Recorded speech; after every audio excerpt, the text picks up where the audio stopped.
발로는 안 박았다. 그냥 손으로 밀었다. 저는 이제 법정에서 발로 했다라는 진술을 했을 때 양모가 저를 네, 유성호 교수님과 함께하는 그알외전 오늘 마지막 시간입니다. 마지막은 임상법의학에 대해 얘기를 하기로 했잖아요. 네네.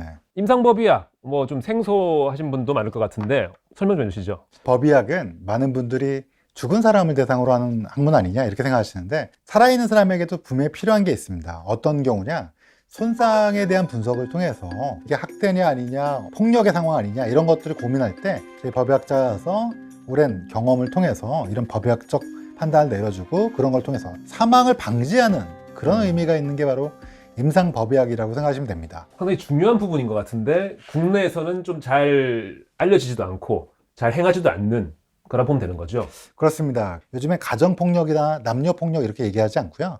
인티밋 파트너 바이올런스라고 그래서 친근한 파트너에 의한 폭력이라고 얘기하는 게 국제적 추세인데요. 그런 거에 있어서 분명히 역할이 있는데요. 우리나라는 아직도 완전히 아직 도입되지 않은 학문이라고 보시면 될 것 같습니다. 그럼 요거를 이번 시간을 통해서 소개도 좀 해드릴 수 있겠네요. 그렇죠. 이제 사례를 통해서 얘기해 드릴 수 있을 것 같아요. 일단 소개시켜드리고 싶은 사건은 잘 아시는 사건인데 정인이 사건이라고 아마 다들 아실 것 같은데요. 그렇죠. 저희도 2차례에 걸쳐서 방송했었죠.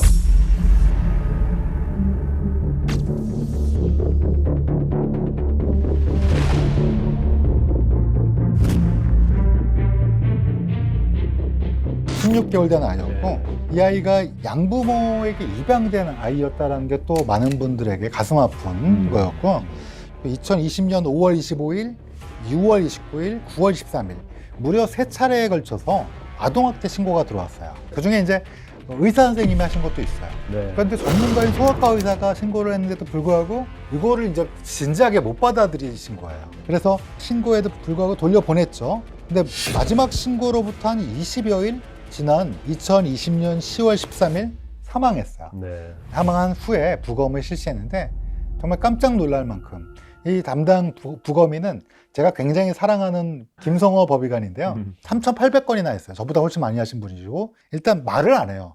그러니까 갖다부터 감정이 없으신 분인데 이분이 이 정도로 화나는 건 제가 처음 봤어요. 그래요.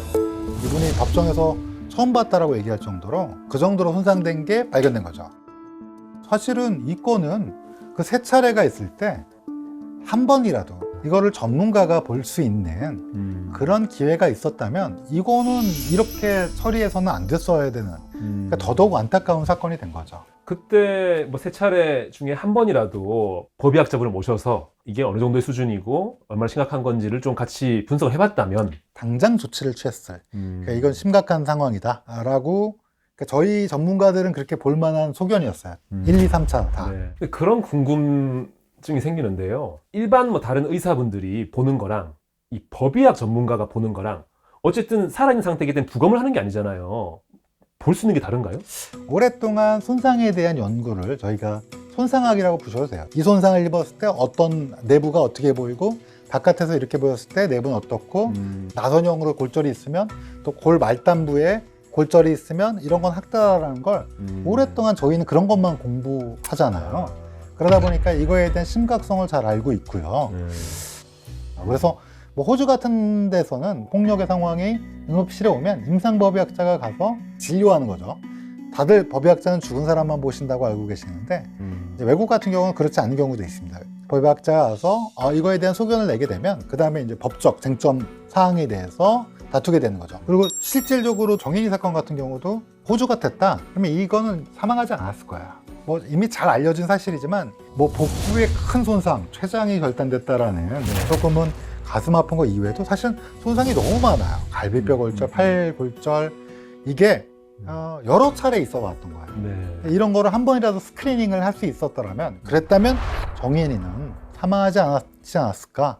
정인이 사건 우리가 방송에서 많이 다뤄서 대부분 아시긴 할 텐데 좀 간단하게 정인이 사건의 부검 결과에 대해서 인상적이었던 부분 꼭 짚고 넘어가야 될 부분이 있다면 좀 얘기해 볼까요? 여러 군데 골절과 손상이 있었지만 주된 사망 원인은 복부 손상이었어요. 배에 장갑막이 3군데가 찢어졌고 충격적인 건 이제 그 췌장이 절단이 된 사건이었어요. 근데 이제 양모 측에서는 아이를 떨어뜨렸다. 왜냐하면 가슴 수술을 받느라고 팔에 힘이 없어서 아이를 떨어뜨렸다고 주장했는데요. 등으로 떨어져서는 절대로 장갑막 손상이라든지 췌장 파열이 일어날 수 없거든요. 앞쪽에 가해져야 되고, 그런 장갑막이나 췌장 파열 때문에 복부내 혈액이 600ml가 고여 있었어요. 근데 아이가 10kg가 안 됐거든요. 그 나이 때 아이들한테는 1kg당 한 75ml 정도의 혈액이 있어요. 그러니까 10kg라고 해도 750ml인데 그 중에 600ml면 거의 80% 정도? 그 정도 피가 흘릴 정도로 아이가 굉장한 손상을 입었다는데 충격적인 거죠. 그런데다가 갈비뼈도 옛날에 골절된 것도 있고 지금 골절된 것도 있고 팔골절, 그다음에 이제 이정빈 교수님은 또 이 겨드랑이에 막대기로 친 흔적을 또 발견하시고 되게 분노하셨어요. 왜냐하면 거길 치면 굉장히 아프거든요. 신경다발에 모여 있어서 거기에도 이제 폭력을 가한 흔적이 있다 그래서 그런 다양한 손상 플러스 결정적인 사망 원인이 복부내 손상. 근데 제가 법정에 갔을 때는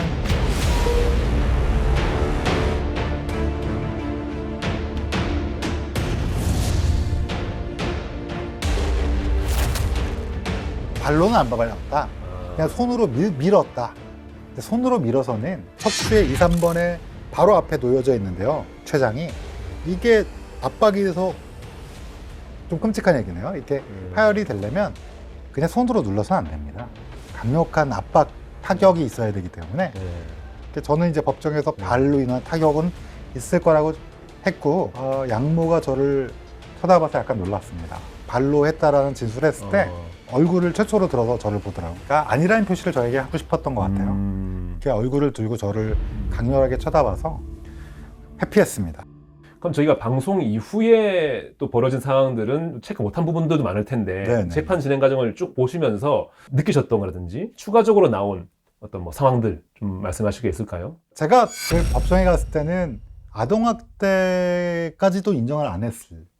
그거를 인정하는 거에 대한 고민이 있었던 변호인 측에서 제가 한까지 느낀 거는 피고인석에 앉아있던 그 두 분이 말끔한 외모에 중산층이 사는 동네에서 흔하게 볼 수 있는 좋은 교육을 받고 좋은 얼굴을 한 선한 사람처럼 보일 만한 그런 외모였어요. 제가 왜 외모를 말씀드리냐면 사실은 아동학대는 많은 분들이 어려운 상황에서 벌어지는 거 아닌가? 뭐 이렇게 얘기하는 분들도 있어요. 근데 그런 게 아닙니다. 전혀 그런 거와는 사실은 크게 무관하고요. 언제든지 어떤 계층에서라도 발생할 수 있고요. 그거를 미연에 방지할 수 있는 거는 우리 시민들의 관찰, 우리 시민들의 신고 이런 것만이 가능하고요. 조금이라도 그런 게 있으면 스크리닝할 수 있는 제도를 국가적으로 PD님께서 임상법의학이라는 걸 꺼내주셨는데 그런 시스템을 만드는 게 중요할 것 같아요. 근데 이런 정인이 사건과 비슷한 사건이 사실 뭐 그대로 없었던 게 아니잖아요. 있었습니다. 기억나시는 것도 있나요? 네, 우선 근데 입양 부모님들이 대부분 좋으신 분들이에요. 지금 저희가 말한 사건의 일부가 아주 그런 거지 대부분의 아동학대는 친부, 친모에 의해서 이루어집니다. 입양 오해하지 마시고요. 이 사건도 굉장히 유명했었죠, 그때는. 왜냐하면 이분도 역시 부모가 모두 텔레비전에 나왔었어요. 거기에 나와서 헌신적인 부모라고 했던 사건인데 이 사건은 굉장히 특이한 사건이에요. 입양한 아이가 온몸에 피부병이 걸립니다. 피부병 걸릴 수 있지 않느냐? 이건 방치해서 나타날 수 있는 피부병이고 심지어 아이가 유창해서 머리와 등 쪽에 그럴 정도로 피부병이 심해서 결국에는 이 피부병이 폐렴까지 진전을 해서 아이가 사망한 사건입니다. 이걸 부검한 부검인은 이수경을 보고 있지? 이 이수경 법의관도 굉장한 실력자인데 육상도 심하고 온몸에 여러 가지 피부병이 있어서 아이를 치료를 안 한 겁니다. 그러니까 이 치료 안 하다 보니까 계속 누워있기만 하니까 이 아이가 폐렴까지 진행해서 사망한 거죠. 이 사건은 또 법정에 나갔어요, 저도. 아, 그때요? 네네. 제가 재판에 이제 했는데 이 여성분도 엄청나게 자기는 헌신적인 엄마였는데 아이가 그냥 죽은 거다. 자기가 헌신적으로 했는데도. 근데도 사실은 이거는 아동학대입니다. 아이를 적절한 치료를 못 받게 하고 21세기에 이런 질병으로 사망한다는 건 있을 수 없는 거예요. 이것도 대한민국에서. 그래서 이 정인이 사건과도 겹치는 게 이 사건에서도 중간에 사람들이 알았어요. 몇몇은.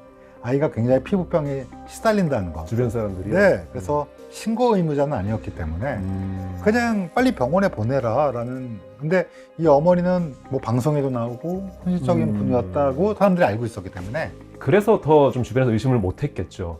그렇죠. 예. 정인이 사건도 그랬던 것처럼. 그러면 그 아이 같은 경우도 그 전에 그 아이를 살릴 수 있는 기회들이 충분히 있었던 거네요. 있었죠.